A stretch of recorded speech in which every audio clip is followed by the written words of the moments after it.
here tonight. Those that spent quite a bit of time with him, and those that perhaps never met him but heard him play, were very influenced by him. And I just found out something very interesting 20 minutes ago. I was sitting out with Caspar, and he was telling me about the musical life of his family. Because I asked him if his sister Linda played music. And he said, yeah, you didn't know. But she played piano, and she would play piano and sing Billie Holiday songs. And his mom, who I knew also, Krista, she also was a musician. And the grandparents were musicians. So Caspar, he grew up in a very musical family.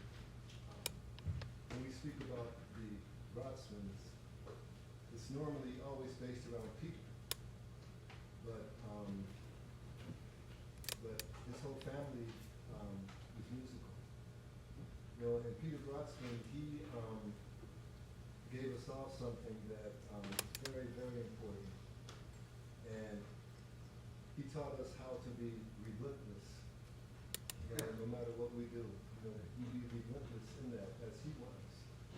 And he wasn't the easiest person always to get along with. I mean, you know, who is? But, but there was something very special about Mr. Brotzmann. I had the opportunity to meet him in the middle 80s, and we did our first duet concert together. He was traveling in Canada with some other musicians from Germany, and Peter was able to cross the border, but they weren't. And they were going to do a concert at a venue that was in Chicago at the time called South End Music Works. And since the other musicians couldn't travel with Peter, the person that was producing this concert, which is another story. And also there's something unique about the South End Music Works also. Many folks don't know that one of the early curators of those concerts was Michael Zerang. You know, he was very and there's a whole archive of music from that particular time, that venue, that here in Chicago we're not in possession of. But anyway, so what was very interesting for me about Peter was first playing with him. I had heard about him, but I wasn't really very familiar with his music at all. But something happened that evening on the stage, and after that concert, I had to go down the street to another venue called The Edge of the Looking Glass to do a concert with the reggae band. And so I invited Peter to come to the concert, as I invited the reggae group that I was opening for to come to the concert. It was, just to show you the power of Peter, it was a group that was led by this very well-known Jamaican singer and poet. His name was Muta Baruka. And I invited that group to come to the concert. They sat in the front row. And so when Peter and I started playing, I looked at them, and their mouths were like,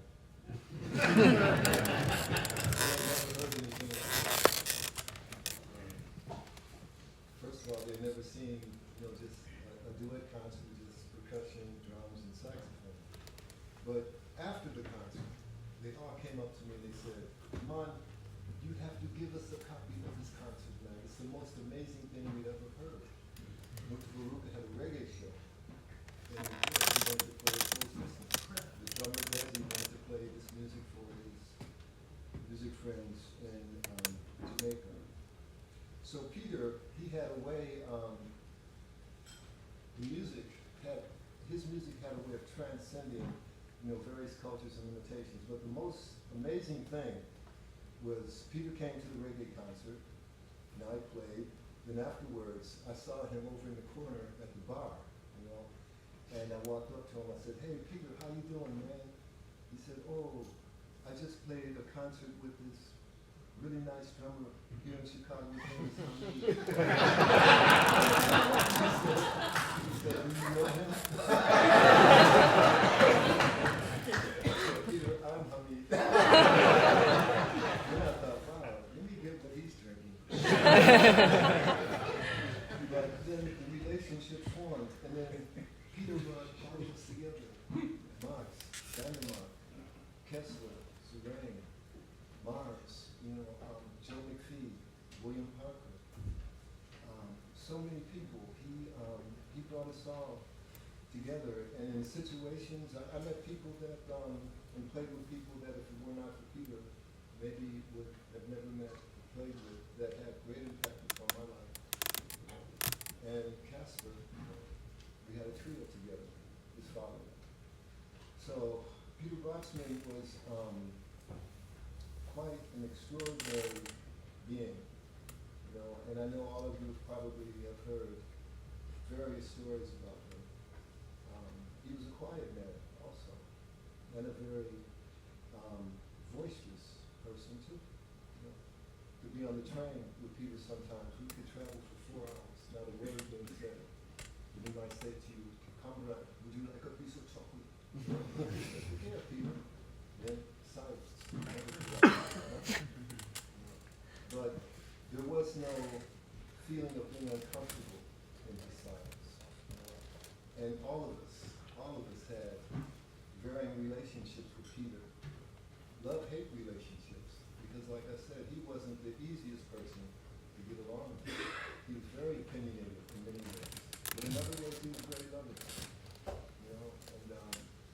But one thing for sure, he's made a mark on all of our lives. All of you are here tonight. Maybe a little bit because of us, but also because of Peter. And I have to say that I'm quite sure Max and others could tell you amazing stories. And let's leave Caspar out of it because he's the son. But Peter Brotzmann was our friend also. He was a great musician, yes. Great visualist, yes. Difficult personality, yes. Loving man, yes. Difficult man, yes. A very mean man, yes. Very nice man, yes. He had all those qualities, and now I can say I'm thankful for all of it.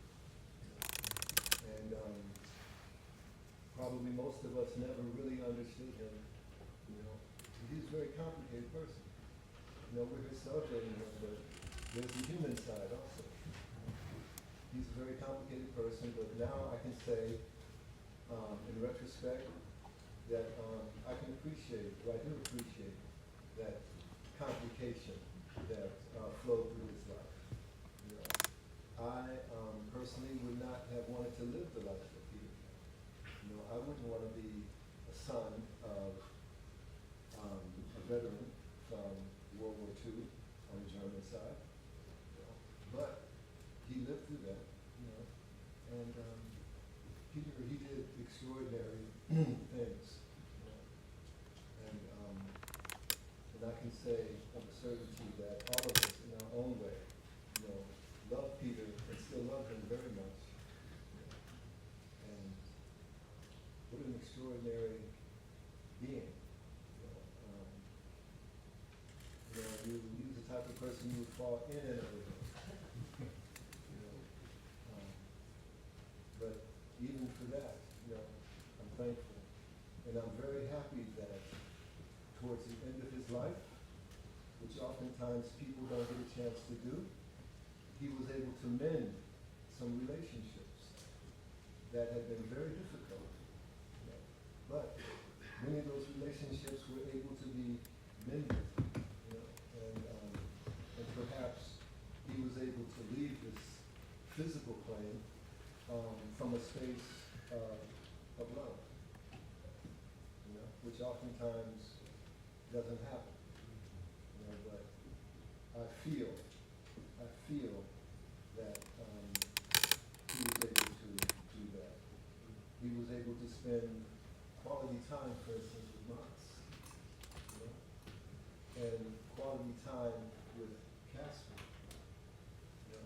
and with his daughter, Linda.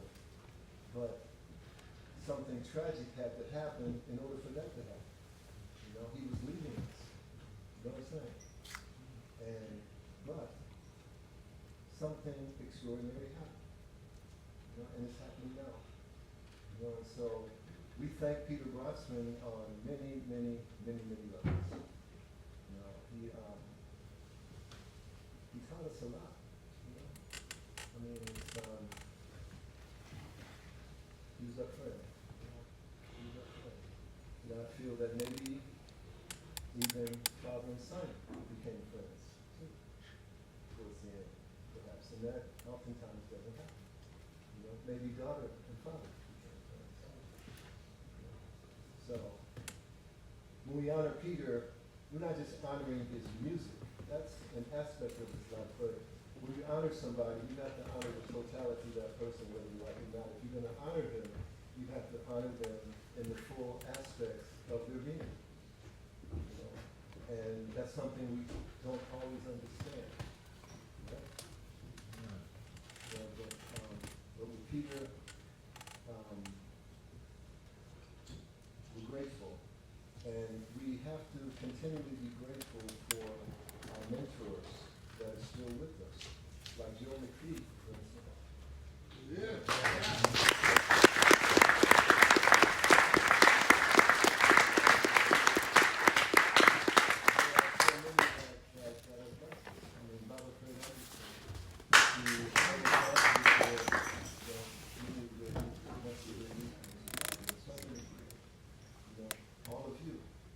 And support this music, who buy the recordings, and who you favor us with your attention that you give to us. And we hope that in turn we favor you with the love and gratitude that we show to you for being here. You know, because it's not a one-way street. It's a circular energy that we're all imbibing in, that we're all breathing, that we're all living. We all create this music together. You know, it's not just the illusory musicians who are playing on an illusory stage, playing to an illusory so-called audience. You know, but it's all of us together. You know, and I feel that Peter, on different levels, understood that. I know all of the people who played tonight understand that.